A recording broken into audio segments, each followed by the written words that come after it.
6, 5, 4, 3, 2, 1. We have ignition.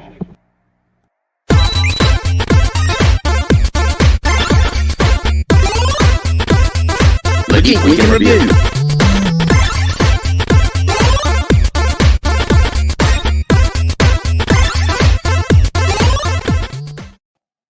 Hello and welcome back to the Geek Week in Review with, of course, me, Jacob's Toys, of course, the wonderful one and only SuperSorrell back in the UK, and of course, Brian Speaks Geek with his, oh mate, that a new one?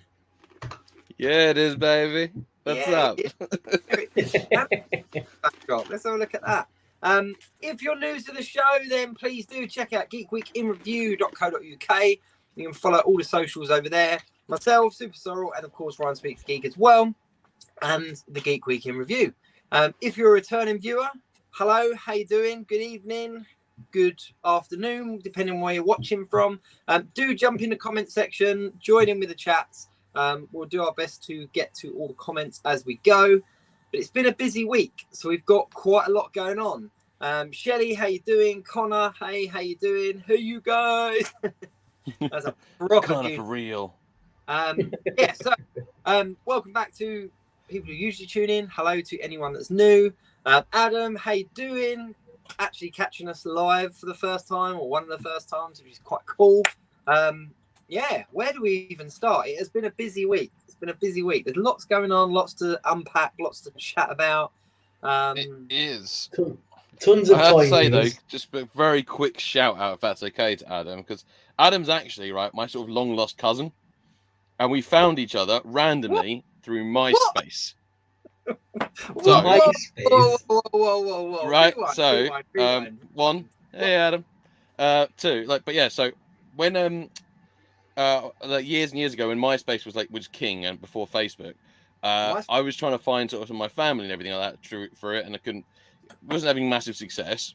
And then one of my mates had this band that he'd had on it called Finger Monster on MySpace, and he was like, dude, this is so up your street, you gotta listen to it. It's like a local band from Isle of Wight. I was like, this is really cool. I was looking at the band member and I was like, Adam Gatterell. I was like, that's weird. So I sort of looked at Adam's picture. I was like, yeah, that's probably a relation. But it turns out my granddad was one of 23 children, I think, 5 half brothers and sisters. But the surname Gatterell, spelt that way, basically means you're related to, we're related to each other. But Adam's everyone has the same name, whatever cousin move. But yeah, MySpace. See, look, you never get that through Facebook, only through MySpace. So if anyone's got the same Brian, you're related. Welcome to the fam. So hey, Adam. It's crazy. Yeah, cool, isn't it, right? Well, Adam, hello, your family. Welcome. Week 85, first up. Episode 85. 85 weeks. So I've said this before, but I've had relationships that have lasted less time than this. So there we go. Week 85. Right, where do we even start? Where do we even start this week? There's been lots going on. There's lots to talk about. There's tons to talk about. There's so much toy news to go through. But then there's also James Gunn's announcements to talk about because they were amazing. Then there's the Star Wars Celebration prices, which are just nuts, if you want to talk about those. And as well as some gaming news for this week, and the Black Series after the live stream the other day, they sent out a further email. Did you guys get it? No, I did get it. Press email. Yeah, I've seen it, but I didn't get it myself because I've not really been heavy in Black Series. Yeah. But yeah, that was kind of cool as well. So we've got so much to talk about. It's insane. Yeah. Right. Where do we want to start? I've always really liked the beginning. Well, quick one first. Hogwarts Legacy. Anyone picking that up this week? No, because I don't have the consoles to play it. Otherwise, I absolutely would, because it looks legit awesome. It's kind of like the Fallout equivalent of Harry Potter. You can just walk around and do whatever you want. It looks like the Hogwarts version of Skyrim, basically. It looks amazing. Yeah, it does look cool. Does look really, really cool. I'm not going to lie. Definitely does look like a good one. Connor, we will get to that, mate. We will get to the pre-order stuff. We'll get to that in toy news. Let's start with James Gunn. Let's start DC. Let's throw a complete curveball. yeah. Where do you want to start? So, okay, I will start with the fact that I think a lot of people that might have been questioning James Gunn's methods, I think there's a big portion of them have shut the hell up now, which is good. Yeah. So I think that's a positive step. Yeah. Well, I mean, the first thing to do is obviously there was a lot of speculation about the Flash movie and why that was still in play, and were they going to use Flashpoint as the reset button? And he pretty much word for word confirmed that, didn't he? So the Flashpoint film is going to be that kind of reset button. It is going to be the just that's going to happen. So does that mean that Flash will be recast? I think it's a pretty safe bet that we're going to just that film as an opportunity to just wipe the slate clean. But there was lots to unpack. There really was lots to unpack. Like Ezra Miller wants to do with their criminal record. Just wants to wipe the slate clean. Wipe it clean. Which one of the announcements stood out the most for you? Swamp Thing. Go on. Yeah, well, that was I'd probably say Swamp Thing, because I don't know about you guys. Did you watch the Swamp Thing series? Yeah. Yeah, I really rated it. And I kind of thought, I'll be honest, I thought like, oh, that was all we're going to get for Swamp Thing for ages, because like it's a massively underused property, but like an awesome property. And so that was a real pleasant surprise to see Swamp Thing getting some more love. Like, I know he's gone for like some more sort of the lesser known things, which is great because it's James Gunn. We know what we've seen Guardians of the Galaxy. We know what he can do with lesser known characters between Guardians of the Galaxy and Suicide Squad.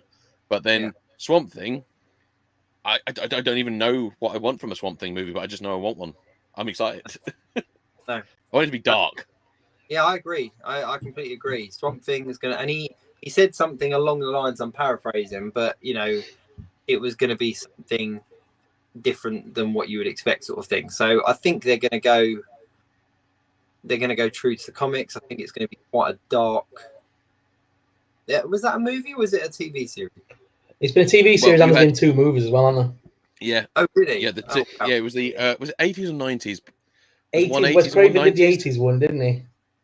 Yeah, because there was the 2 old school movies, Swamp Thing and Return of Swamp Thing. Then there was a cartoon in the 90s, which was awesome, which actually just took the song Wild Thing and changed it to Swamp Thing. Bow, bow. It had a toy line. It was awesome. And now we got the series on Amazon Prime, which was awesome. And it was in part of that sort of DC streaming service that failed miserably, and they cut it short a couple, which was annoying. Didn't renew it. And now... and a 3-second clip in the CW crossover event. Yeah. So I think one of the things to take from it as well is that they've called it the DCU, haven't they? Yeah. Where it used to be referred to as the DCEU. Yeah, expanded universe, wasn't it? So there's the DCU, and he made it quite clear that there are certain properties like Batman, Joker, and stuff that take place outside of the main time frame. In Elseworlds. Yeah, in Elseworlds. So that's cool. So it just kind of clarifies a little bit where people are kind of going, oh, well, Robert Pattinson's Batman, is he going to lead up this? It's like, no, these things are standalone. And that, to me, was probably my favourite announcement out of it all. Like, because the shows were already... shout, yeah. But to know that things like Batman that had such a stylized look and such a kind of a... I don't want to say like a cult following. So that's the wrong word. That's the wrong word to use. But it resonated differently with fans, and I'm glad that they're kind of going, you know what, we see that, we acknowledge that, and we're keeping that. They've not kind of gone, well, that done really well, so let's build everything around that, which I think is kind of the mistake DC's made so far. Yes, I'd agree with that. People are talking about this, let's throw everything at that. So they're kind of going, no, these are cool, these are over here, we're going to do something different, and that made me excited. Off the back of Swamp Thing, there's the what are they called? Creature Commandos, is it? Commandos. Yeah. It's like horror-esque. It's basically their version of Universal Monsters, isn't it? Like it's like their version of like other characters like that. So that could be fun. I think that will have a very kind of Doom Patrol-esque vibe to it. I think it won't take itself too seriously, but it will hit quite hard. That's my opinion on that. Yeah, this did seem to be mainly about the DC didn't it? Like the new DCU stuff, it wasn't so much about the confirmation about what's still going on existing. Like, will we still continue with the Harley Quinn and Poison Ivy series? Will Doom Patrol continue? Will Peacemaker continue? You know, there's those kind of things, and I kind of hope they do, because Peacemaker, the only massive references really were about those little cameo bits at the end. But you know, Flashpoint could sort of do something where or whatever, you know, and they could still be in it. I hope, because Peacemaker was freaking brilliant, and it was James Gunn's child anyway. So like, a quick I hope that stays in. I've just got them up on screen. So obviously, Blue Beetle is still in the pipeline. That's still going ahead.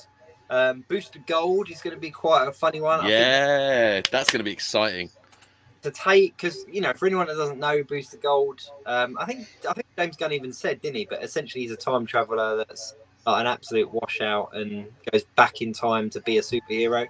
And I think that if he runs the kind of Peacemaker level of humor through that, I think it could be quite good. But the thing to really remember is James Gunn isn't directing and everything, all of these properties. Like, he is just overseeing it. But yeah, Booster Gold, I think, has got some potential. Creature Commandos, obviously, we spoke about. The Authority as well. I don't know much about the Authority. I'm not big enough. Isn't that kind of exciting though? We're actually getting some comic book films that we don't know. Everyone doesn't know the story about. Like, it's a bit like, you know, you've always said, like, I've always remembered that, Jake, what you said about like Guardians of the Galaxy. It was like, it went from being the story of the film probably no one was really that bothered about to being now one of the biggest and most popular franchises. But like, I never forgot, because I didn't know who Guardians of the Galaxy were, and I remember asking you about them, and you just said like you just said it's nuts. Like, there's so many different iterations. I asked you about how they're going to make a tree work, and you were like, oh, just have faith. Let's just see how it comes out. Like, and to be fair, it turned out to be one of my favorite Marvel films of all time. So I'm kind of going with that. I'm kind of glad that we're not just getting the slate isn't just Superman, Batman, Flash, Aquaman. It's going off the beaten path. So I'm kind of glad I don't know most of it, because I've got no expectations except for let's see what they do. Adam said in a comment there, he only liked the second Suicide Squad. First one was Sam, so any change to him. Connor's saying that 2025 is a cracker. Yeah, I agree. Speaking of Superman, they're going down the All-Star Superman route. Yeah. Yep. Well, that's gonna be cool. Interesting. Don't want to touch too much on that, but it's an interesting read if you get a chance to pick it up. And I think that's cool. I like the fact that they're picking a certain specific storyline and going Superman based on this Superman, because there are so many Superman storylines out there. For them to kind of go, this is the one we're doing. That's really cool. Batman and Robin. Obviously, we're going to get Robin in The Brave and the Bold. So Damian Wayne Robin, no less. Yeah. That's going to be a different side than we've seen in any of the other films, which again I think is a refreshing. It will be similar to the Robert Pattinson Batman. Kind of everyone kind of went and watched it because it was a different Batman. I think Brave and the Bold is going to do that for Batman. I'm hoping they do what they did with Spider-Man. I'm hoping they kind of go, everyone knows the backstory of Batman. We don't need to go down this road again, seeing the child in the alleyway with the dead parents. Let's just get on with it and move on with the story. I'm hoping this is going to jump in at a already matured Batman he's got, because obviously this Robin didn't come until a lot later, did it? Batman's already been on the go like 20, 30 odd years at this point. So I mean, you'd already had Nightwing and obviously Jason Todd. Like all of them. Yes, I'm hoping this is going to be more of a more mature Batman with the younger Robin trying to teach him the ways and stuff, rather than, you know what I mean, and like jumping at that later stage rather than dumb it down of you like giving us the story of his bloody come up again, because we don't need that again. It's not a Batman film unless you've got a 45-minute intro into falling into a cave of bats and his parents getting shot in an alleyway. Why did you say Martha? Why did you say that name? Sorry. Speaking of Supergirl as well, comments someone said about Supergirl. We're looking at the Woman of Tomorrow comic book, which is quite a. I only touched on it. I didn't read a huge amount of it, but it's quite. It's quite a different take on the Supergirl. Not different, because obviously the origin story of her is there, but it's quite an interesting look of it. I'm just really pleased that they're kind of going we're going down this specific route. We're not just going to introduce Supergirl. We're going to go down a specific route of how we introduce her. And I think it could be quite dark, to be honest with you. Based on what I remember from the comic, it could be quite a dark intro. Is this one of the runs where she is being raised on the chunk of Krypton that survives, isn't she? Yeah. She is in that. Yeah. Okay. Yeah. I think that I think it opens a lot of possibilities for her to kind of not come in as this squeaky clean version of her that we've seen previously. Because obviously between movies and TV shows, she's always very much the wholesome girl next door, all that kind of stuff. And I think this gives American girl. Yeah, pretty much. Whereas now we're getting the Woman of Tomorrow. So that is her. The Lanterns TV show. It is happening still. How did I forget that one? That's a really exciting one. Just because they're touching on the Lanterns again, and they have since Ryan Reynolds. Really, I know there was some leaked scenes and stuff, and there's been a lot of animated stuff, but that's all we've had. Live action wise, like you said, we've had bits like small clips inside Justice League and stuff like that, but live action Lanterns has been missing. I mean, I'm just hoping, and I know Jake's agreeing with me because Jake's only got me on this comic run in the first place, but I'm just hoping it all leads to the Blackest Night. If it ends in the Blackest, I would do terrible things to see the Blackest Night. Well done live action stuff. Night would be an incredible. But with that said, it's got to be one of the kind of biggest multi. How do you put it? Like Avengers: Infinity War is very much kind of like all the MCU, all the Marvel characters in one culmination. Film. It's like the big culmination of the whole cast. Yeah. Blackest Night, Brightest Day could be a kind of Infinity War Endgame level kind of thing for DC. And I think if they built all of these characters up, because with Brightest Day and Blackest Night, you get a lot of crossovers with other people. And you're spiraling me now. You are spiraling. Sorry, mate. Are they leading up to Brightest Day, Blackest Night? I kind of feel like that is the end goal. I think that's going to be the end goal, because there aren't many things. Crisis on Infinite Earths, or it's either going to be that, or it's going to be Blackest Night. In my head, they're the two sort of, and I'm talking like in 10 years' time. That's maybe, or like 8 years, like 8 to 10 years' time. Once we've had quite a few years of like really establishing it, I think one of those two is going to be the big major. Which sounds like a long time, but you think how quickly it is. But you think about how from Iron Man to Infinity War, like I think the big goal is going to be either Crisis on Infinite Earths, or it's going to be Blackest Night. And I hope Blackest Night more than anything. Crisis, they kind of did, didn't they? They touched on it with the TV, and it was a big deal, wasn't it? Because of all the Arrowverse characters. And I just think if they spent like 10 years leading up to that, it would be a little bit of a deflated balloon kind of thing, just because it's kind of been done. Whereas Blackest Night, Brightest Day is completely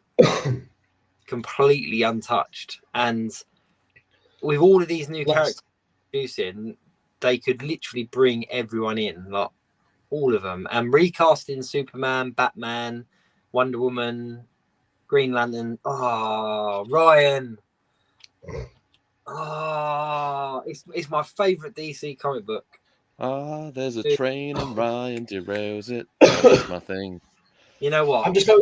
I'm hoping they just do what they did with Marvel though, and like if they do go down this road and making it based on certain comic books, that it actually gives us different stories to the comics, because otherwise it becomes very readable and everyone reads ahead and then starts making comparisons. Be inspired by the comics. Inspired by the overall. Yeah, you're right. Spot on. And I think that the reality is everyone kind of compares the two, but I rightfully so, to be perfectly fair, because they're comic books, they're comic book stories, they're comic book characters being translated into movies. But that's the thing. Have you ever sat and sort of like, have you ever once made a comparison to yourself between the comic book of like Infinity War and the movie? Because to me, they're two very separate things. They're two different. I never saw them as I never saw it as an adaptation of that. I see it as an inspired by the comic rather than one of the main of it. one of the. I fall into that collector group of collecting both MCU because I do see them as two different properties in that respect. Yeah. Like I have my comic book Captain America, but I have my MCU Captain America, and they're two slightly different. It's hard to explain, but they're different universes. Coin. You know, yes, they're both a coin, but they've got different sides, sort of thing. But yeah, I just think like the MCU, it's worked. You know, they did establish the way they've established characters, the way characters had certain amount of films leading into their crossover films and stuff. And I think that, you know, anyone that kind of compares them, there's nothing wrong with mimicking something that works. Yeah. Makes sense. Definitely. And for DC fans and for fans of Batman and Superman and stuff, like now you said that about Blackest Night, Brightest Day. All for it, like, and I wouldn't look and kind of go, oh, they're just copying Infinity War because it's a completely different property, but it's you know, it makes sense with the characters they've chosen so far as well. If you think about it, say again. It makes sense with the characters they've chosen for the first arc. Yeah, you could see it building up to that. You know what I mean? Like the way the characters they've announced so far, they're already given a Swamp Thing to introduce the horror element. Blackest Night could be a decently dark comic. Swamp Thing is in Blackest Night. He is in Blackest Night, yeah. In it. Oh, that's what they're doing. You heard it here first, people. Ryan called it. Episode 85, the Geek Week in Review, 2023, February. In 10 years' time, look back and you'll go, oh, yeah, look, Ryan called it. Cool. Right, let's move on from DC. Let's move on from DC because we can talk about that all evening. But we will revisit it as stuff gets announced, as stuff gets pulled out. So, cool. What did you think? Sorry, go on. No, go on. Actually, what did you think to those celebration prices? What are the celebration prices we're referring to? So basically, this week they announced all of the photo opportunity schedules and autographs, and obviously the pricing to do that. Obviously, it's Star Wars Celebration, so it's going to be a big event run by a big company. They're going to want to make some money, but I've seen some of these actors at other cons for less. Yeah, that's the thing. I think that's the thing that's hitting a lot of people is that there's a lot of money put on top of meets and autographs and stuff of people that are quite active on the circuit and at cons and stuff. Yeah. And people are literally going, I saw that person 6 months ago for half the price. That's crazy. And, you know, I generally sat and crunched some numbers and I was looking at like a hotel stay for 5 nights, train tickets down to London and back, obviously spending money and entry to the event and added two photo ops. That price was enough to get me and my wife to Disneyland Paris for 4 nights. Oh, that'd be nice. You never go to Disneyland. But you know, when you start like thinking it up, though, it's like, do I go myself to London for 4 days and do that, or do I take my family away on holiday for 5 days? Why do you go into Disney, Sorrell? Like, at least do something compared to something you do. Like, it's something realistic that you've done. But I do agree with you. It's ridiculous, and I think that everything's got to make money. Everything has to make function. Get that. But it really feels like they're kind of exploiting the fandom here, kind of going, oh, you want this person's autograph? Well, you'll pay this much because you're at Star Wars Celebration. And, yeah, the hiked prices are just, it's a little bit much. It's like, travel is travel. Hotels, you know, hotels always raise their prices when something big's happening. That happens with everything. But again... That is why you stay at the Royal Foundation of St. Catherine. It's a Catholic retreat. They don't put the prices up because it's against God to do so. Bad. There you go. That's where you stay. Nice. Are you going then, Ash? Celebration? No. Oh, right. £349.98 for an autograph and a picture with Ashley Eckenstein. No, thank you. I will go to Orlando in 7 months' time, and I'll see her at UltraCon, and I'll see her for $100. I'm going on the Sunday. I'm just going for 1 day. Yeah, it's all right if you like you guys obviously are down south. I've got the train tickets for me would cost me about £100 to get a return ticket just to go down. Then I've got to get from King's Cross to the event. It's like you chose to live there. Right? Don't start getting angry at us because we live down here. All right. Yeah. But no, I know what you mean. And to be honest, I'm only going on the Sunday because I can afford one day. The Friday sold out ridiculous. The Saturday was the one that just went mad. Everyone got that like within 3 seconds. So, and to be honest, it's only because I don't really go to a lot of the cons and stuff like that. But I was like, for one day, but I won't be doing any of the autograph stuff because, like you said, a lot of them are on the circuit, and I just don't know what benefit. There's not really anyone that would go like, I really want to meet you, and if I did, it'd be someone like Mark Hamill, and I could never afford to meet them. So I just don't do that. I'm just going to go look at the panels and just be glad to be around in the same room. Yeah, I mean, I'm close enough to it that I could like drive there on the train for quite cheap. But yeah, I don't know. It just doesn't. I don't know, like the overpricedness of it, because then there's all the prices of things that you're not seeing. So if we're looking at the autographs, if we know that there's a huge inflation on autographs, then there's going to be a huge inflation on merchandise. There's going to be a huge inflation on food. There's going to be a huge on everything there based on the price of the autograph. So if you take whatever it is it costs to buy a figure or to buy a prop, or you take whatever it costs to have lunch, and you apply the same increase as we've seen on the autographs and the meets, it's going to be a really expensive weekend. And I love Star Wars, but just not that much. Things that if I won the lottery next week, I would go hard, as in like just pay to do everything. Do you know what I mean? Because it's one of the things, spend a lot of money to, to experience things. Otherwise, it is like someone like Ryan saying, I'm going just for the experience in this, being there. That's really cool. And I agree with that. But there's going to be a lot of people that want to go because they want to meet someone or because they want to buy something. And yeah, it's going to cost a lot of money. It's a shame. Yeah, Adam says 80 quid just for the ferry that travels across to Solent. Yeah, I'm gonna do the film and Comic Con in London this year. I'm gonna do that one. I think it was all right. It's a Monopoly event one. Let's meet. What date is that? It's the London Film and Comic Con, not MCM. London. Yeah, I know that's the better one. The London Film and Comic Con. It is. The MCM. I like that one. July 7th through 9th. Couple of months ahead, yeah. Oh, I might be able to, because it's just before I go away for a couple of weeks. So I think I might be able to. We might actually be able to do our live meetup finally. Whoop, whoop. Yeah. Let's do it. Let's Captain Planet that shit. Let's fucking. Right. Connor in the comments has just said the day they do a Marvel celebration. Do you know what? I don't think that's far off now. Now Disney own everything. They're seeing the money that Star Wars rakes in. Marvel would rake in just as much. I could see them doing it. Yeah. 100%. Stephen mentioned there about autographs and theatres in London and backstage door and stuff. Yeah, I mean that's the reality. A lot of these people are as well. So I do agree. But yeah, Connor, a Marvel celebration. Yeah, it's not far off. To be fair, it's not far off. Sorry,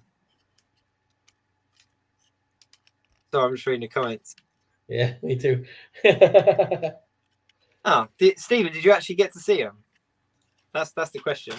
But yeah, I don't think it's far off. I think it's something that's probably being thrown around in the boardrooms and stuff. Yeah, Marvel Celebration with the there, I'd be broke. Yeah, I agree. Or just get a job on a film set and be an extra, and then get to meet them all. That's good.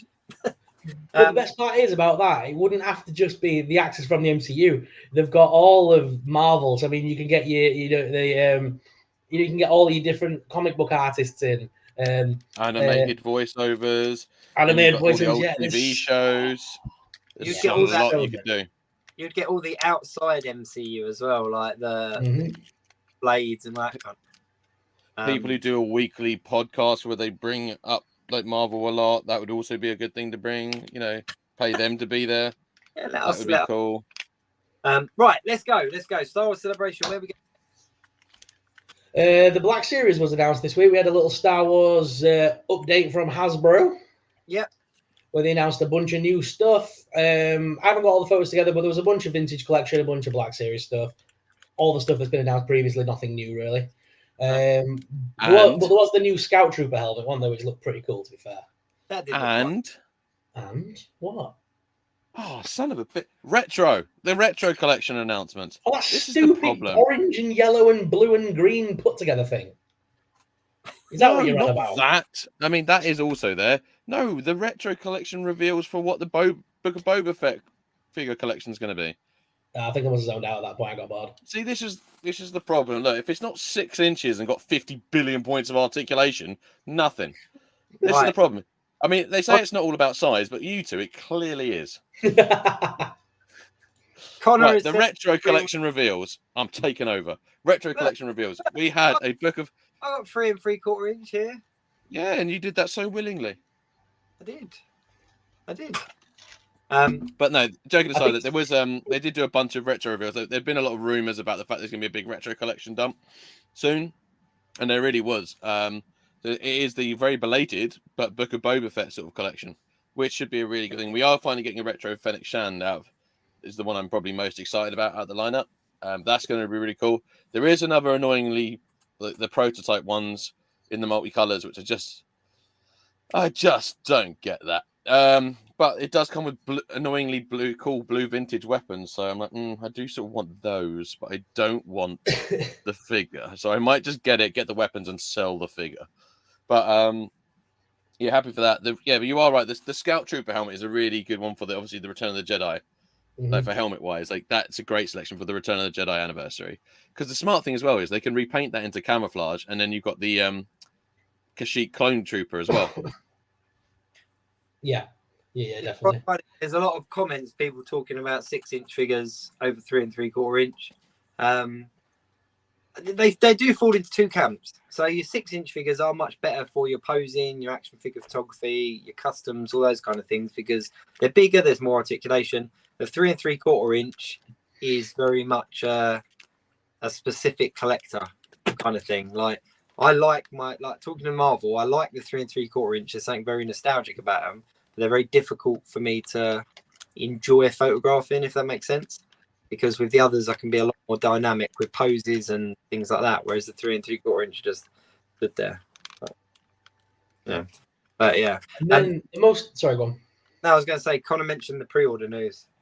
Yeah, so following the event, the live, we all got an email drop from Hasbro's PR team from America, which was all about pre-ordering, and I'll read it out. It says, following the Star Wars fan stream on Wednesday, we wanted to clarify the availability of the revealed items. We have heard your earlier feedback on the number of pre-orders, and we have decided to adjust the number of them in the new year. With the exception of the Star Wars The Black Series Phase 2 Clone Commander Jesse, all of the items revealed on February 1st will not be going for pre-order. The products will be available on shelf and online during the scheduled dates. Please see those dates below. They are subject to change.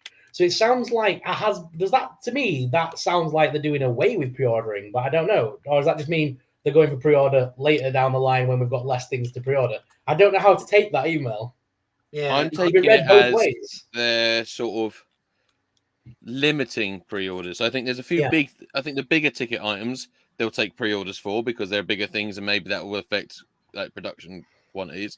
But I think like you said, like everyday figures, maybe like, actual just normal waves of figures. I think that's where pre-ordering might be sort of coming to an end.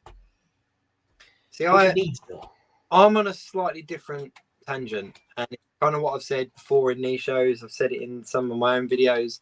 And I just think that we're reversing and we're kind of going back to how it was. Pre-orders used to come out. They used to announce the figure that was coming out in 6 months' time. And then the pre-order would go up and then you'd get that figure in 6 months. So you had a time scale to work to. And in the last couple of years, or at least significantly in the last year, they've been announcing things a year ahead or whatever. And pre-orders have gone up straight after the stream. And then productions moved forward and they've kind of gone, oh, actually, this thing's now ready now. And then people are going, well, I pre-ordered it thinking I was going to be paying in October and you're now invoicing me in February. And I think that that's what they're setting up. I think that they're kind of reverting back to what it was before. So they've announced these things. They're not out yet. So the pre-order's not out. And what you'll find is that the pre-order will go up because there has to be an element of pre-order for retailers to work, unless Hasbro are trying to do away with all retailers. Because well, that's the rumor. retailer build a business if they're not taking that deposit. They don't know how many to order. They don't know how many to get in. So it's either going to be a move, it's a big chess move against all the retailers, or they're kind of reverting back a little bit to what they had before. That's my... I personally think by December of this year, everything at Hasbro will be in-house, and they'll be selling solely through Pulse. That's my thing of the year. I don't think that's a bad assumption to make. And it kind of goes down to whether you... Like, a lot of collectors... as Hasbro, I look at it as the things I want, if that makes sense. And I will always get something from the place that I feel it's readily available, if that makes sense. So naturally, if I'm going to get something, 9 out of 10 times I'll get it from one of the smaller retailers, because they have kind of loyalty things, or they have free delivery or something like that. I wouldn't order a single figure, like a standalone figure from Hasbro, that I could get somewhere else with free delivery or loyalty points or something like that. But if Hasbro were the only place selling this thing, then of course, if you want it, you would buy it from Hasbro. And I think there will be a bit of reluctancy, but I think that will soon disappear. There'll be certain people that, you know... Well, only as well, don't forget, because everyone always says they can't take everything in-house. And it's not everything. We're talking the purely collectible line. So it would only be Legend Series and Retro. It would only be Black Series and Vintage. It wouldn't be every single product. Hasbro are still going to sell the majority of their stuff at retail, like the voice-changing helmets, the kids' play sets, the all the the 3-inch stuff that gets released for kids and things. I say for kids, but a lot it's mainly adults like me that buy them. But like all that kind of stuff will still remain in a retail environment. It's your collector-friendly stuff that'll be taken in-house where they can take more control. That's what I think is going to happen. Yeah, because there are helmets, like the big ones. But there are it's there's your take going to Smiths with your daughter, Sorrell, for example. You go into Smiths with your daughter. Yeah. What she would be looking for is very different than what you would be looking for, or maybe not so much. But a collector going into a toy shop with their child, they will look for things. I take my kids to Smiths, and we'll go on a shopping spree for them or whatever. But I won't be looking for stuff for me. I'll be looking for stuff for them. And as a collector, I very rarely go into somewhere like Smiths to get my collectibles. If they have them there and they're at a decent price, then I'll go and pick them up off the shelf. But they're a collectible, so I'll go somewhere that provides them as collectibles. And you've only got to walk down the toy aisles and look at the Hasbro logo. It's down every single aisle. It's across board games. It's across figures. It's across, and like you say, the Legends and the Black Series, they're a collectible. No parent is going into Smiths and going, oh, you want a Captain America figure, or you want a Darth Vader figure, and picking up a £30 Black Series figure and going, oh, this is the one for you. They're going, here's the Imagine X one, or here's the the basic or whatever. That's the reality. Space Hulk with light up face. But it's that's Poundland, but that's a whole nother story. But so I don't think it's unreasonable to think of Hasbro Pulse taking that collector element in house. Like, I don't think it'll happen overnight, but I think it's definitely on the horizon. And one of the comments popped up a minute ago about the distributions team and how they've got a new distribution team and that stuff. But apparently Smiths have already pulled out a lot of their orders from Hasbro. I think I saw Steve mention a little while back. Steve's talking in the comments as well about, oh man, the comments going past me to read. I've gone up. Collector stuff. Toy stores have said that it's the buy decision is based on adults buying toys, and then that's often adult collectors buying trends that influence the market. Yeah, I do agree with that. But I'm not saying I wouldn't buy stuff for myself when I take my kids, but I wouldn't go on a collector hunt with my kids. That's if that makes sense. So I might pick stuff up off the shelf for myself, or that I like it, whatever.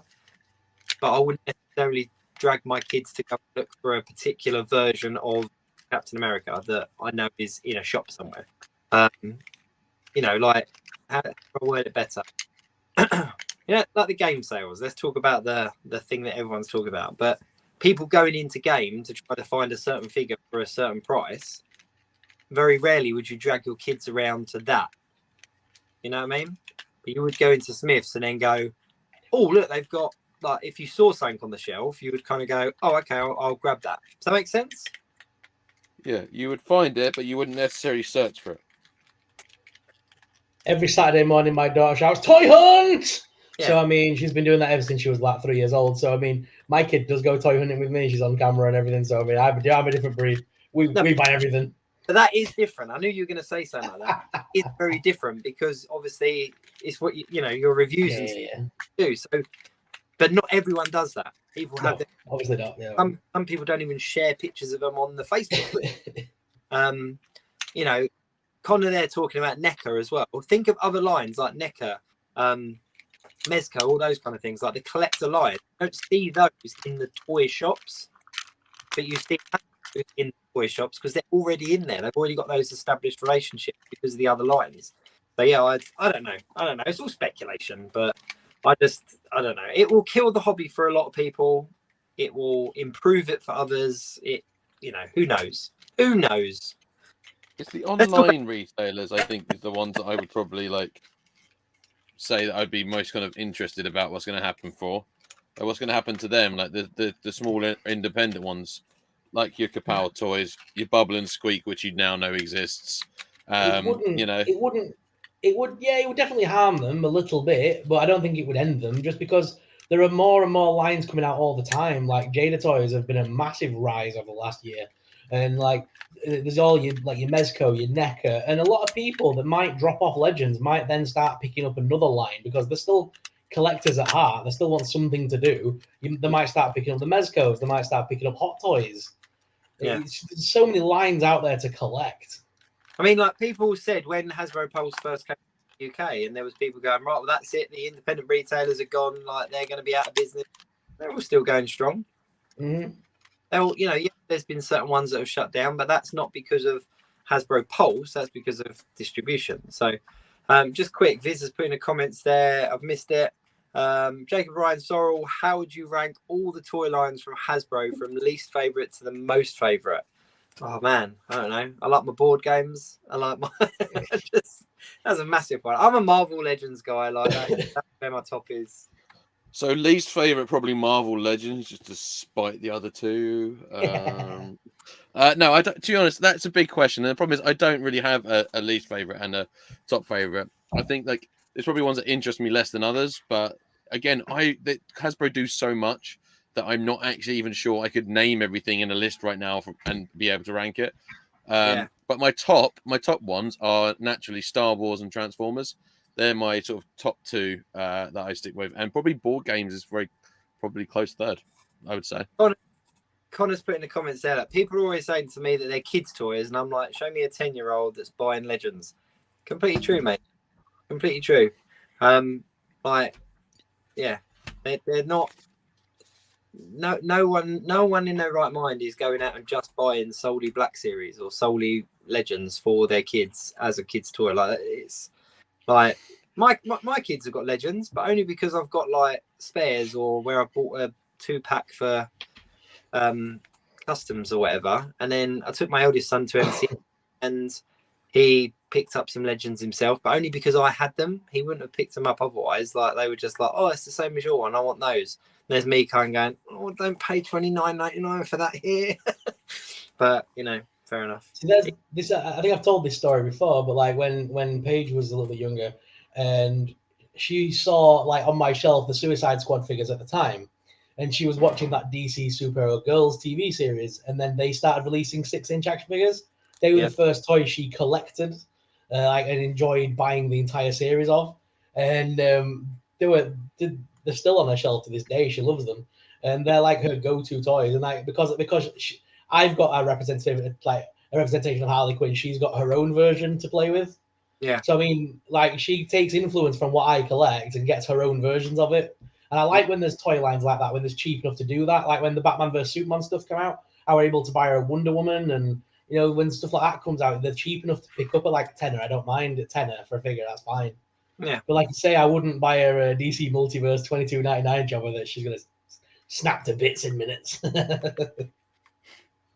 Yeah. Jovi one. When the cashier's saying, "Oh, your little one's gonna love this," they ring up my deluxe Black Series figure. Nah, bro. Mate, I'm exactly the same. Exactly the same.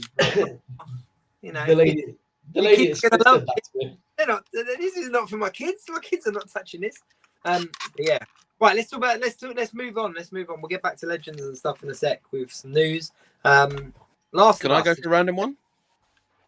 Oh, go on then. I was going to say last. It's a very quick random one, but it's just on the because it's linked to what you're saying about going to Smiths and finding random things. I had the pleasant surprise of finding a new Crash Bandicoot toy line. Nice. Makes me very happy. Who's that? Oh yeah. I've seen them. Whose are they? Who they buy? Fat Mojo. Something like that, or like Ideal Toys, and then they even come with like the Uka and Aku Aku masks on like little clear stands. They're awesome. They're a tenner each. They're incredibly articulated. They look great. There's like 5 in the. Each one comes with a mask and stuff like that. But do you know what? They're great fun. But I'm a massive Crash Bandicoot fan, as you know. Not that the hat gave it away, but I'm a classic PS1 kind of guy. But yeah, you know, when you just like you weren't expecting it. It's a bit like the Spanish Inquisition down a toy aisle. I really wasn't expecting it, and there it was. I went there looking at Transformers, and I was like, Crash Bandicoot. What's really funny is the cashier looked at me, and she was like, so obviously you played the game. So I had this on a T-shirt when I was in there, and she was just like, you any good at it? And I was like, I've been playing for like 20 years. No, I'm terrible at it, but I love playing it. That's the important thing.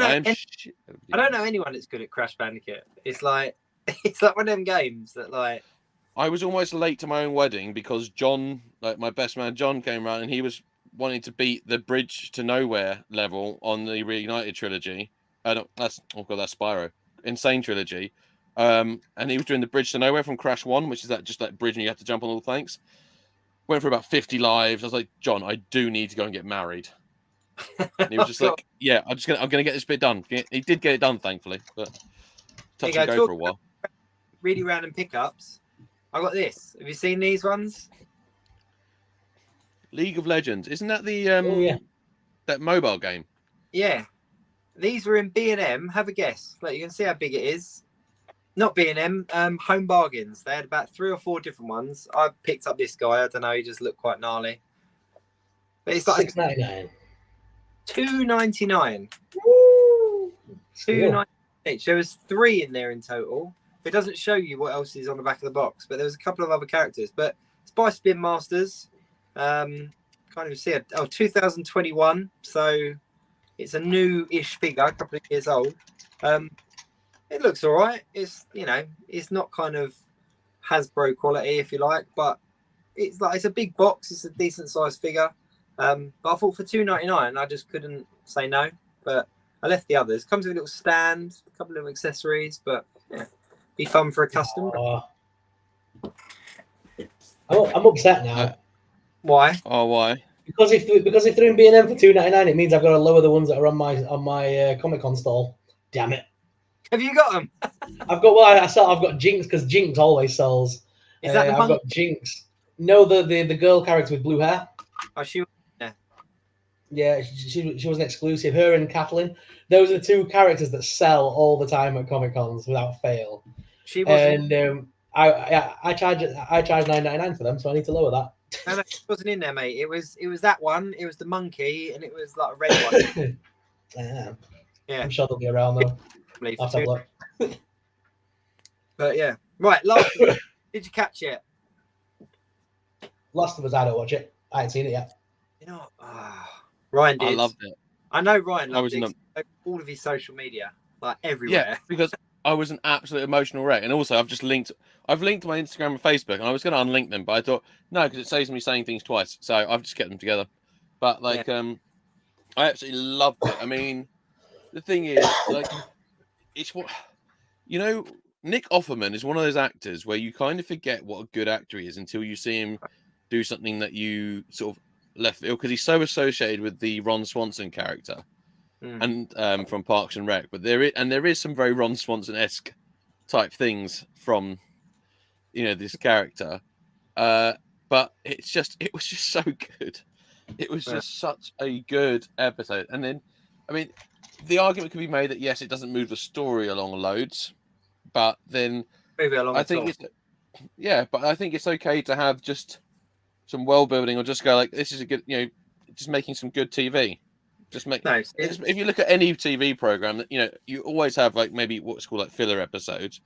I think this was almost a filler episode, but the problem is the filler episode was also a masterpiece, which was a happy coincidence. It was incredible. It was beautiful. It really was an incredible episode. The acting in it was second to none. The emotion was fantastic. Like, it really was a brilliant episode of television. It cannot be denied that at all. My only gripe with it was that I looked it up afterwards, and people were complaining because it's not 100% true to the characters in the game. But the thing that annoyed me was the moving the story forward.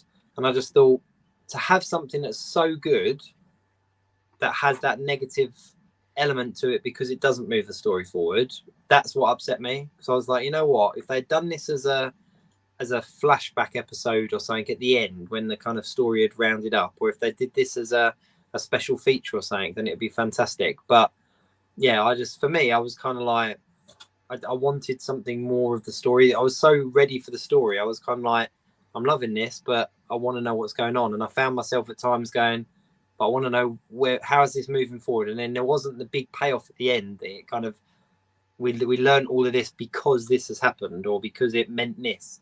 Like, yeah. So, but yeah, I agree. It was a brilliant episode. And it sounds stupid. I didn't think about that once during it. I think I got so lost in the episode, I didn't even think about the context of it moving it forward. I was just in it. And like I said, it emotionally to me.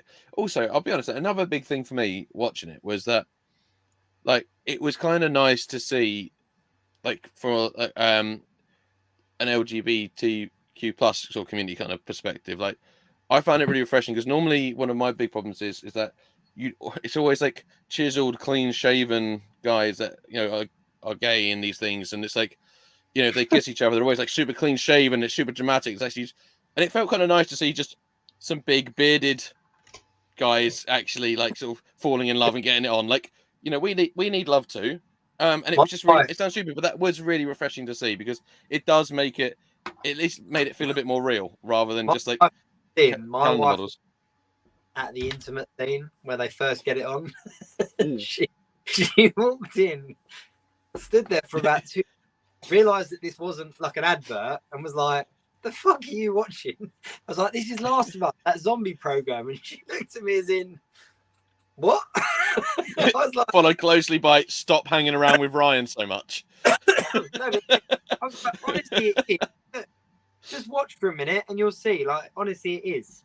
And she watched for a minute and she was like, I haven't seen a single fucking zombie. And I was like, hey, come in, like, honestly, I know they are. I'm watching it. Like, Maybe that's what took you out of the episode, is because you had to justify why you were watching it rather than just being in it. It was a beautiful episode, and like, you can't. It doesn't matter what background you come from. You cannot deny the emotion, the heartache, there's just so much to unpack. But it pissed me off because I was like, we've got 9 episodes of this, and one of them has been used for this amazing piece of cinematic television. But that means that we've got an 8-episode story when we could have had a 9. And that's what annoyed me, because I was like, some stories better told in less. No, we got 9 episodes. Give us 9 episodes. Like, I would quite happily. And what is, they could have released it after the series as a spin-off, as a flashback, as a standalone. What TV series would you ever go like, oh, they've done a one-off TV episode that has nothing to do with the main story, but we're going to add it like 3 months down the line?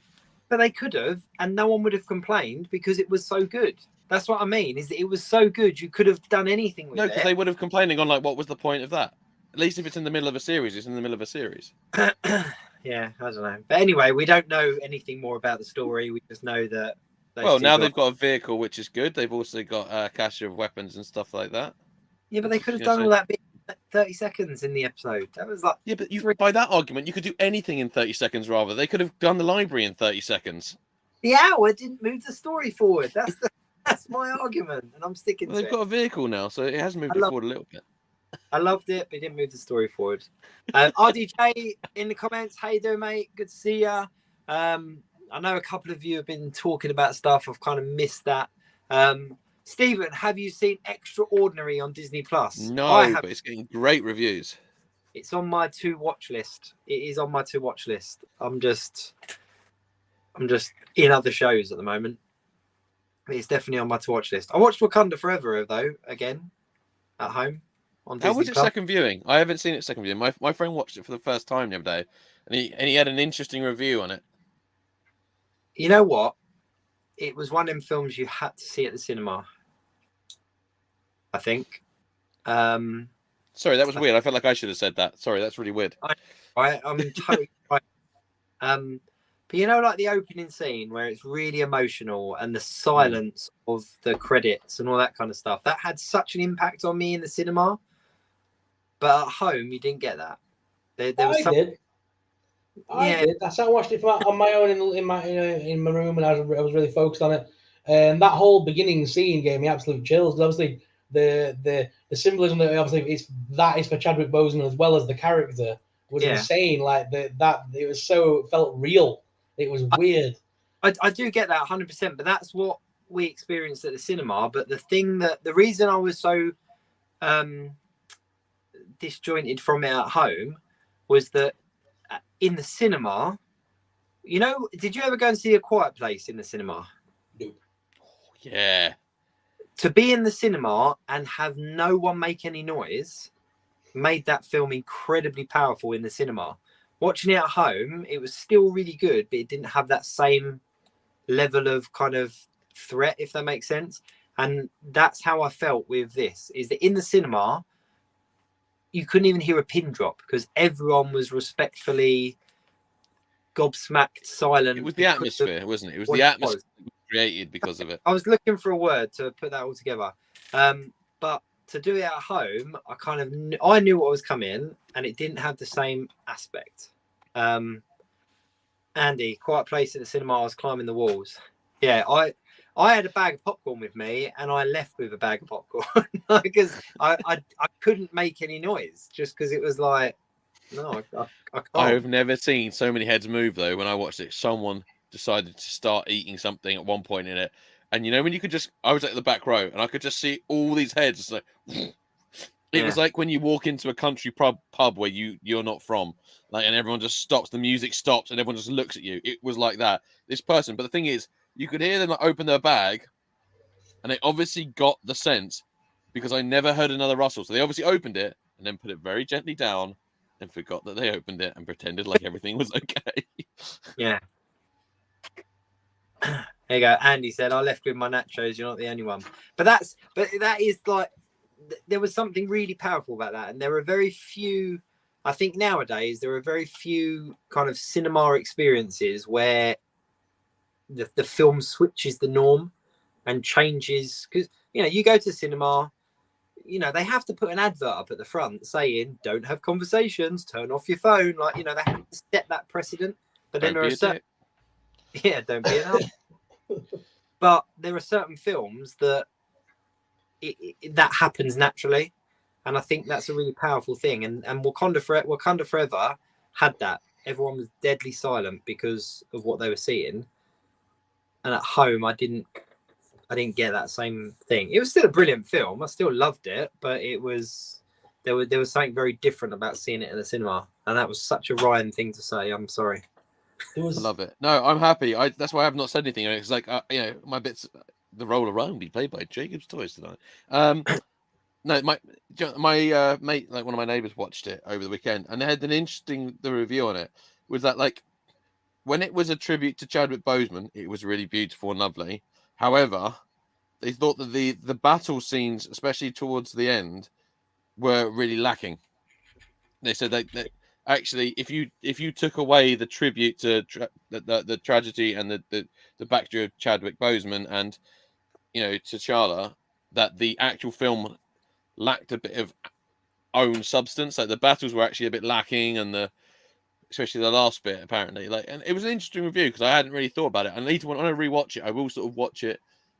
I'm going to try and watch it on the perspective of like, if you took out that element of it, would it still be a good film? Like, would it still be a great film? No, it was terrible. Come on. I don't know how it made to so many people's film of the year list. It was rubbish, people. What were you watching differently to me? The first 10 minutes, amazing. Love the idea of the first 10 minutes. The nice send off, brilliant. That should have been at the end of the fucking first one. But I know we weren't dead at that point, but still. Anyway, moving to the Wakanda Forever thing. It was just, did it need to be told? Are we going to go back to any of this at any point? That felt like an absolute sign off for Wakanda now. We've done their story. We're going to push it to one side. We might bring back Namor if we can be asked.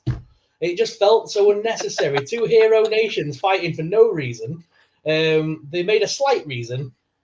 And everything just felt forced. Nothing felt natural. It felt like this is an area MCU we're never going to see again, so we're just going to shove it in this corner now. If I hadn't seen it, I don't think I'd have missed anything. My biggest gripe, it's, Riri's armor. Yeah. The second one, not her prototype armor, the one that it looked so. It just did look. It just felt. It feels off. I don't know what I don't know how to explain it, but. Well, we won't see that again. We won't see that armor again. No, but I was kind of like. So what was the point of that? Yeah.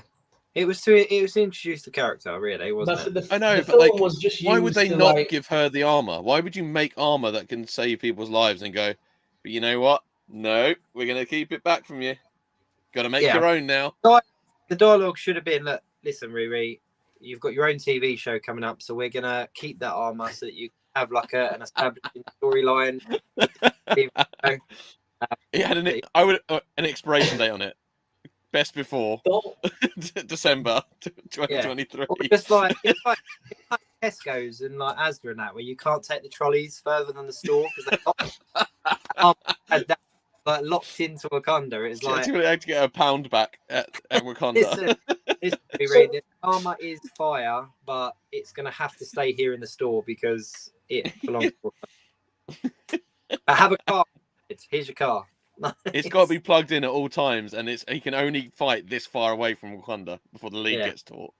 I did like the reimagining of Namor, though. I'll tell you that. I liked the restyling of Namor, the Atlanteans, bringing them into like a real world scenario. I thought was good. A bit like what they did for the Wakandans and stuff. They've actually made it make sense in a real world situation for the MCU. And I did like his reimagining, even his little stupid wings on his feet. I enjoyed that. He's had little on his feet. He had stupid little wings on his feet. It just looks one of the main reasons Kid Icarus from Nintendo. It looked like that. Yeah. But I wasn't a massive fan of him in the comics when I was younger because I was like, no one was. Nobody was. He was just a shit Aquaman, and that's saying something. I do disagree with the comments a little bit. Is that I really liked it as a film. It wasn't the best film ever, but I think we scrutinize all of the MCU films so much now that it's going to be very difficult for them to kind of make a masterpiece. But I did really enjoy it for what it was. It gave us a good, healthy kind of introduction to certain characters and kind of gave us a little bit of substance behind them and sort of a backstory in that respect. It did sign off a lot of stuff that had happened and kind of made stuff, make sense. And I think that, for a film that, for a movie that the main character is no longer the main character, I think they handled that brilliantly. And for that reason alone, that's why it made one of my top movies of the year. But yeah, each their own. For me, it was a cinema. I like to see it in the cinema. That was a must. But I'm massively excited for Ant-Man now. I'm like, it's all about Ant-Man for me now. And have you seen they actually made the book, the Paul Rudd book? Have you seen that? No. Do you know the book that Scott Lang writes, the little guy book? They've actually made it as a book you can actually buy. And Paul Rudd's done this like advert on like Instagram or whatever, like saying like this is a real thing, you can buy it. There's like pictures of like Kang like reading it and stuff. Like they've basically made the book, the autobiography book, a real thing. So yeah, that's an interesting one. And yet they have still not released The Tiger That Came for a Pint by Sean Locke. Like, and that's Look out for the little man. That's what it's called. Just Google it when we finished. When we finally get Wolverine in the MCU, yeah, because obviously they made up the whole. I forgot the name of the element now. Vibranium. The Wakandan element, is that vibranium? Vibranium. Yeah. So yeah, they made that up, didn't they, for the MCU because of the fact that in the comics it was called something else. Adamantium. So when we finally get Wolverine, what are his claws going to be made of? Are they going to still use adamantium and have that as a thing that can go up against? Yeah, because they couldn't afford the trademark from Vibranium. Vibranium. There you go. We're going to go and call it Vibranium. This is the things I want to know. Sorry, and this is why we are the Geek Week in Review, because of things that we need to know like that. Look out for the little guy. RDJ in the comments. Funny you should mention Wolverine. I'm painting one now. Of course, you're painting one, Ruben. Like it's just now. Amazing. What kind of finish are you putting on his claws, though? A vibranium finish or an adamantium finish? That's what we want to know. That's what I need to know, RDJ Customs. And also, does he have a cigar in his mouth? Because I need a little cigar in his mouth, and I'll buy one. Yeah, Bub. I think that it'll probably be adamantium. You can have both elements in the. Like that's what I'm saying. That's what I'm saying. How cool would it be then when he goes up against Captain America and there's that age-old argument, which is stronger, the claws or the shield? They could actually do that in the film now. Vibranium versus adamantium. Yeah. Let's fight, Bob. What was Thanos' sword made out of? Thanos' the tears of many nations. That's what it's made out of. No, not philosophically. What's it physically made out of? Cardboard. Perfectly balanced. I don't know. Well, what if that's adamantium? Resin. Good intentions. Yeah, I don't know, actually. I actually really... That's something I don't know. If anyone in the comments knows what Thanos' weapon was made out of, that would be an interesting one. Because anyone in the comments has Google. I actually genuinely don't know. What is Thanos' sword made from? Thank God we had our Dalek in the chair. It's made from Uru. Deadpool. One of the strongest metals in the universe. The same thing that Thor's Mohildar is made out of. Apparently, that's the same way that Andy's missus cooks steak. Deadpool 3. We've started to get behind the scenes pictures of Ryan Reynolds working out, and if you get pictures of the actors working out, it means nothing more than the film is close to starting filming, which is exciting. I thought you were going to say finding out what gym they go to, because I mean, like, any chance to see Ryan Reynolds working out, I'm going to be there. Do you think they share a lot of behind the scenes stuff, or do you think it's going to be quite closed? Because Deadpool historically have always been quite, like, storylines and stuff have always been quite closed, but the marketing for the Deadpool films has always been quite open, whereas this is going to be one of the most talked about things in the next couple of years. It is open, but do you remember what they did with X-Force? They put so much of their advertising on X-Force, and look what happened to X-Force. So that's the thing. Even if there's stuff we do see, I don't know how much I'll trust what we see. That's the thing, because I kind of feel like half of it will be deliberately fake, or like deliberately misleading, or so deliberately small, but they'll focus on it to throw it. Because I'm not falling for it again. You're not getting me again, Deadpool. So far everything's been very in like real world behind the scenes, rather than showing you bits of the movie being filmed. They're showing you them two sat on a couch having a conversation. I think it's going to be shit like that. I think they're going to have little tit-for-tat games throughout marketing and YouTube and videos and things like that. I don't think they'll ever show you anything to do with the film because they want it to surprise you when you see it in cinemas. But I can imagine them two are going to put hell of a lot of like TikToks, Instagrams, tweets. They're going to be There'll be a lot of that kind of stuff going on because both of them are very active on social media. All right, so here's the real question regarding Deadpool 3. This is going to be the last time we see Hugh Jackman don the claws. Yep. Is it going to be the yellow and blue or the yellow and orange? Or is he going to have something else? There's got to The be yellow- a suit. I think it's going to be the yellow and brown. I think they'll save yellow and blue for the new Wolverine in the 90s style film they're going to do. Like the mask and the cowl and stuff like that. Mm. Like, to see that version of Wolverine. I can imagine we're going to, because they're not going to want to cover up Hugh Jackman's face too much, either, because that's the moneymaker. So I imagine that he's going to put it on and he's going to rip that stupid thing off. He'll probably wear it for all of 10 seconds. Yeah. Okay. And then put the black leathers back on. Okay, Adam thinks yellow and brown. Yeah. He's going for yellow and brown. I think I agree. I think that's probably the logical one to go for. The thing is, though, I don't know if what if they do the one from the deleted credit scene of that would be cool. The Wolverine, and then even make joke of the fact, though, well, we had it made for the post-credit scene. There's no way we're going to waste it. You know, times are hard. We're in a recession, man. You know, we made the suit already. So you got to wear it. Yeah. You know, there could be something like that. You could get the suit from the end of the Wolverine. That would be very cool. I think as a figure collector, that would really annoy me is that you'll finally get like an MCU Hugh Jackman Wolverine, and there's a good 50% chance that we won't get an action figure of it. That would really annoy me. To make it ultimately Deadpool, to make this the ultimate Deadpool joke and to wind everybody up and to piss everybody right off. What if it's not even Wolverine in the movie? What if it's Deadpool and Hugh Jackman in a movie? Hugh Jackman playing Hugh Jackman, Yes. a bit like Nicolas Cage style, and he keeps calling him Logan and Wolverine through the films, like, it's Hugh! Like, come on, Hugh, let's do this. Like, I can imagine Deadpool, that would just be the funniest thing ever. Deadpool takes Hugh Jackman on a ride, and they keep the marketing it as a Wolverine movie, even though it's not, but it technically is. But obviously, in the post-credit scene of Deadpool 2, good. Shoots himself in the old, shoots himself reading the Green Lantern script, kills the other Deadpool from the film, and so there's no If I could turn real back time. time. Could be anything. So I don't know. Who knows? Right. What else? Because I'm conscious of time. What else we got to cover? Which we haven't. Transformers news. And toy I even news. put a very Toys in specific general. background up for it. Okay, let's go. Let's toy news. Stephen Butler, very quickly, yellow and brown, like Sorrell says, but not for very long. Seeing the yellow outfit and saying that I'm not wearing that, and then we'll see it come to play when the mutants are properly land in the MCU. Yeah, I agree. It'll be something like that. I think so.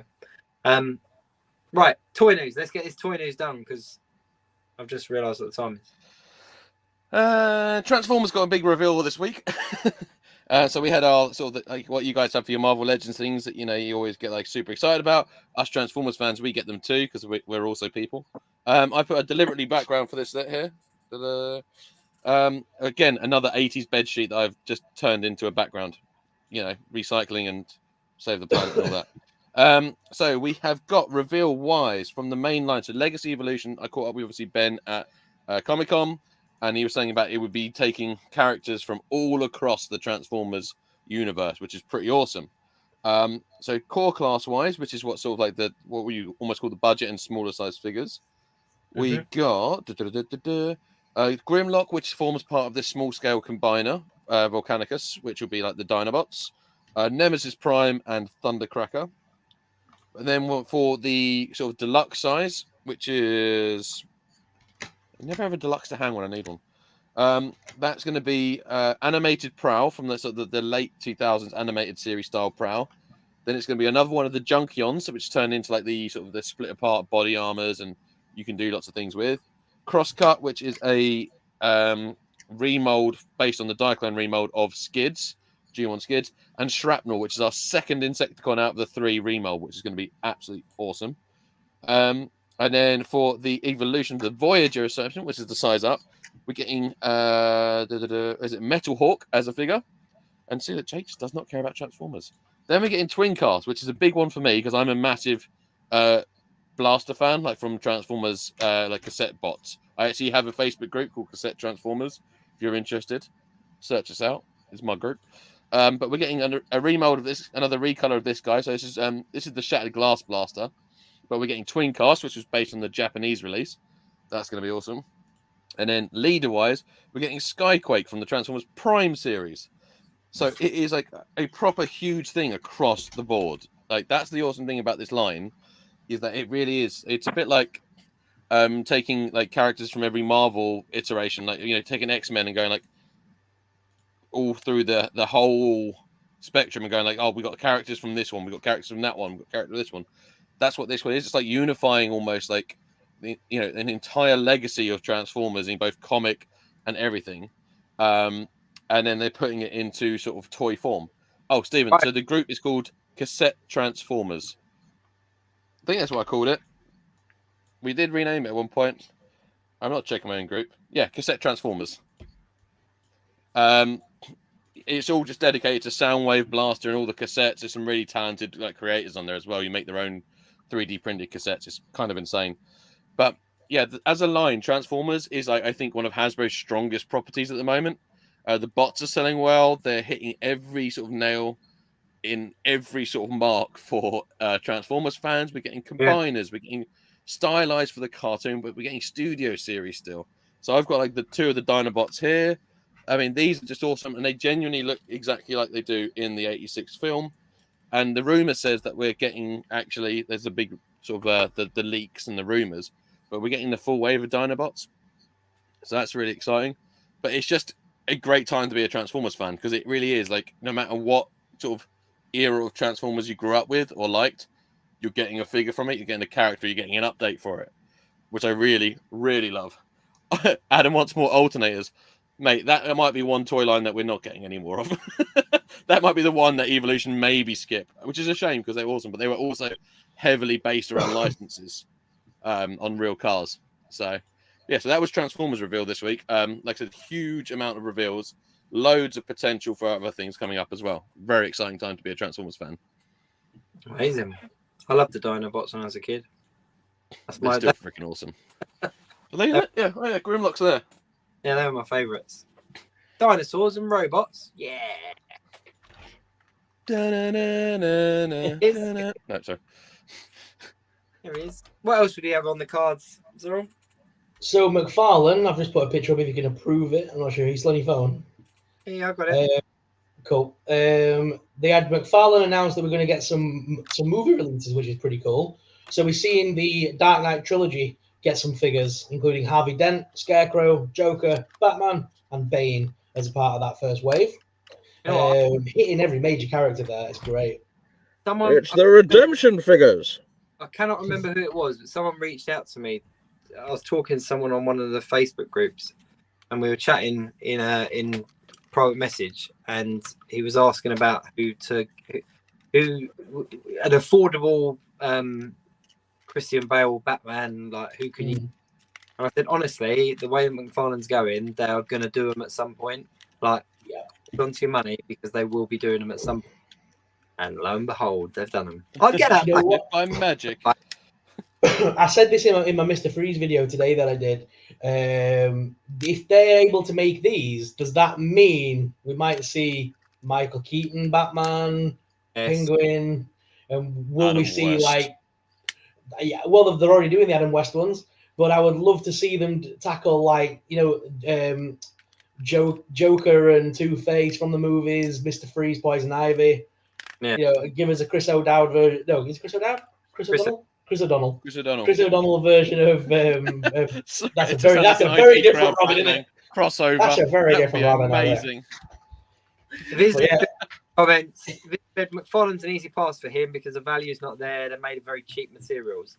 I do agree they are cheaper materials, but I think because of that cheap material, they're able to push out a lot more. And I think the detail on some of them are really good. It's like the detail on them are very good. And just there, like that's all we've got to go by at the moment. That's an awesome looking Bane figure. And if you think back to when the Dark Knight trilogy came out, the quality of the action figures we had at the time was not there.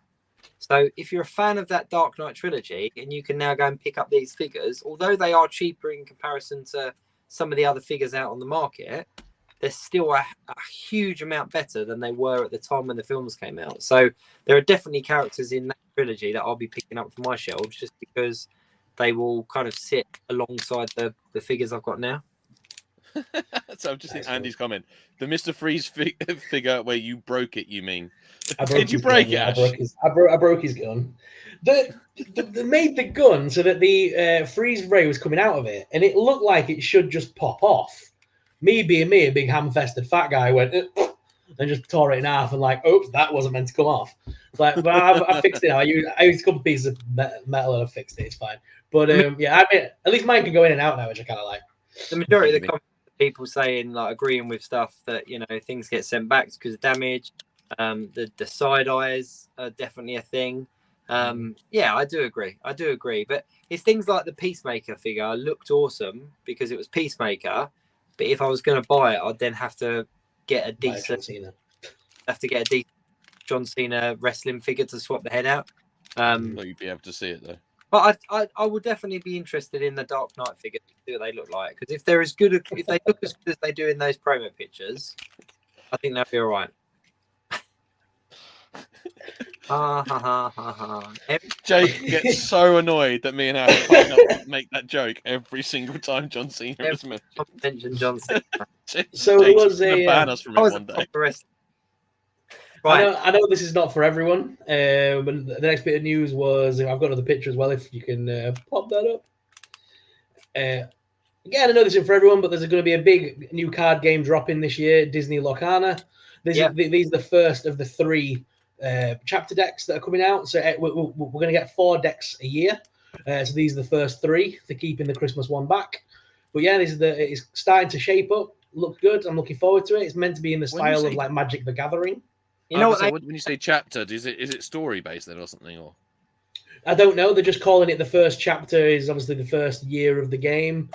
I don't know. It must be. I mean, Magic the Gathering has some form of story, doesn't it? They have like different themed decks and things every year. They had they missed a similar sort of thing. You know, because they put Moana on the first box of Locana, and they should have like done the whole "This is the Kana." I would have bought it then. I would have been on board.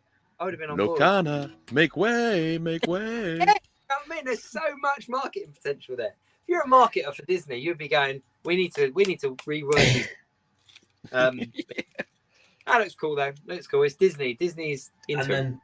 And there was one final bit by SH Figure Arts, and they showed us the Green Goblin from the Spider-Man No Way Home movie. Yeah, he looks awesome. This is good news. Like the No Way Home movie and action figures is a really sore subject because we still haven't got the Marvel Legends.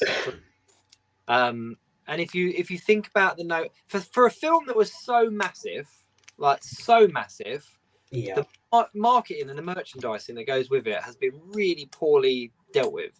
So Marvel Legends, they announced the 3-pack well after the film, which, okay, fair enough, because of spoilers and stuff like that. But then that had a pre-order of about a year. I think that's been brought forward a few months, but we're still looking at mid-2023 before anyone gets their hands on that. There's no unmasked heads, which if anyone collects Marvel Legends, what you know to be true is that you're then going to get reissues of those figures with unmasked heads. You had the SH Fig Arts Andrew Garfield pre-order go up with an unmasked head, and then that was retracted, and now it's a masked head only. It's just been really poorly, and then there's just been no other characters apart from the 3 Spider-Men. So this was kind of a beacon of light for me to sort of see an action figure of one of the other characters, and a big character as well, was a really cool thing for me personally. It just definitely the licensing there and the light for SH Fig Arts, then that means that it will be for Marvel Legends and it will be for Mafex and will be for Hot Toys and that kind of stuff. So I think we are going to get those figures, and if you're a Legends collector, I think we will be getting a No Way Home wave well after No Way Home came out and was released on Blu-ray and was on download sites, and after probably the next. I was surprised there were no merch with because they've just launched the unedited version, haven't they? All over like on Now TV, and that's got it on Sky and things. The uncut version of the movie that kind of hit everywhere. I'm surprised no merch kind of dropped alongside it to kind of like make up for the fact that we had no merch. Yeah.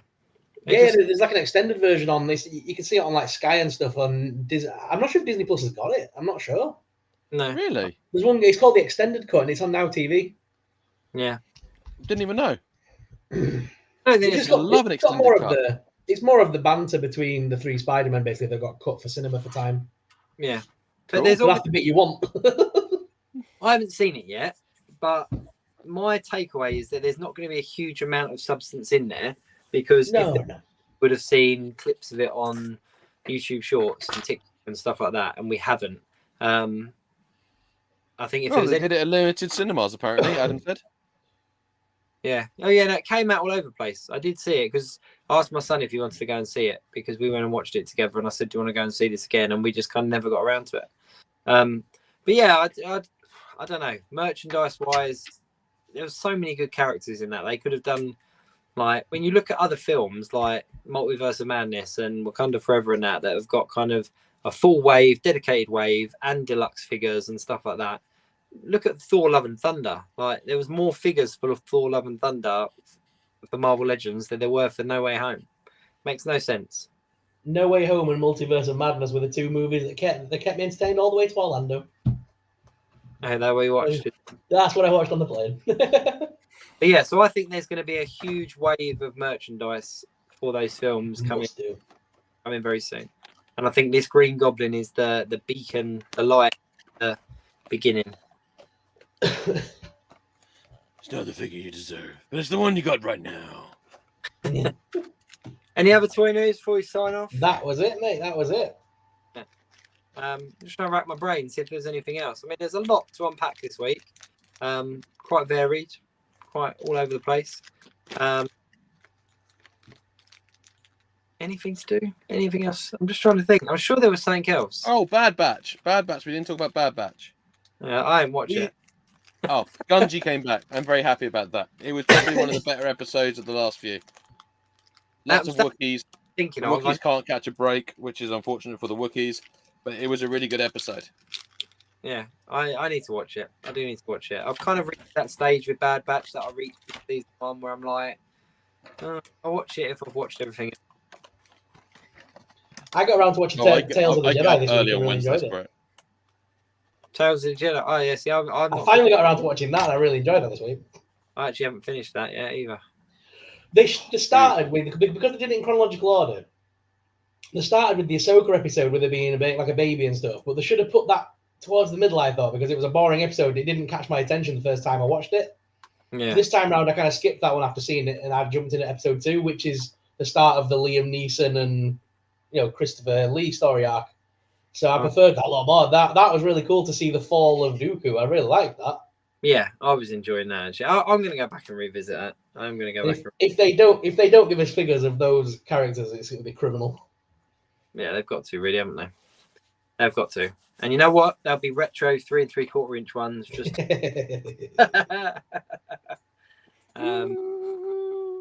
Yes, Andy, the Inquisitor in it was. Oh, the Inquisitor was awesome. Yeah. Do you know what I'm still annoyed about with Star Wars? What? The Knights of Ren. I'm still really. Yeah, I know. That still winds me up as well. Don't give that me whole trilogy. Just a really good panoramic shot of this cool, badass looking group of people, and then do nothing with them. Release one figure. I don't know what you're talking about. I'm still waiting for 2 more films to come out, aren't you? Yeah. Did it end with Rey leaving with a lightsaber and a Wookiee, and then we've not seen the end yet? That's why. Yeah. Don't mention the last 2 films to me. Yeah. I don't know. As soon as I saw the Knights of Ren, I was like, yes, this is gonna be cool. And then they. The problem is, I don't think they're bad films independently, but the problem is they don't work together. That's my biggest gripe. Is that independently they're not bad films? They just don't work. Mate, how does using a sword in space to find somewhere work? No, bollocks. And it's still there after all these years. Oh, dude, it's a dagger. Hello. Jawas would have had that thing within seconds. I want to see Jawas walking around with earphones on with metal detectors. Boop, boop, boop. Talking of random things that don't make sense, look at this amazing action figure I got from the 80s. It's an action figure holder. Oh, it's Chewbacca's bandolier. Right? Yeah. And you wear it, and you clip your figures into the thing. And I know what you're thinking. what do you do about the accessories? Well, tell you what, Jake, I'll tell you what you do with the accessories. You take this little ammo pouch and you open it up and you keep your accessories in there. You know what? Regardless of how many action figures I've got, I don't even class myself as an action figure collector because I don't have a belt to walk around and carrying them around on me. Exactly, and that's how you mug yourself off. You have just made me question my entire existence now. Where's you, that? Are you actually I would if you had Sorry, I was saying I'm just image of Jake walking around his garden with a bandolier on full of figures with his camera in his hand looking for a location. I'm just trying to think now whether I can make one of those for an adult. What are you talking about? It fits perfectly fine. Ryan, you look like you're... What is wrong with this? You're trying to tell me that you don't think this fits? Your arm's turning blue. Oh. I could use that to hold my right boob up. I'll tell you what, on a closing note, that is something that we are missing from the 80s, right? Is that every action figure line had a good action figure carry case. Or like, do you remember like the He-Man one, the bones thing? You like the skeleton transport thing, yeah. I don't remember ever seeing in a cartoon, but it was a cool thing, and you just kind of clipped all your figures into it, and then the accessory went in his mouth. Oh, really? For a second there, grab it. Yeah, massive Darth Vader helmet. Well, there's a lot of people want that for the Marvel Retro collection. People like saying they want to be like, I don't know, like a shield or something. Yeah, like exactly. You know, that'd be fucking awesome. Yeah, but the thing is I wouldn't display it. I wouldn't keep them in it. I'd want to put them in... Have you seen Adam's thing?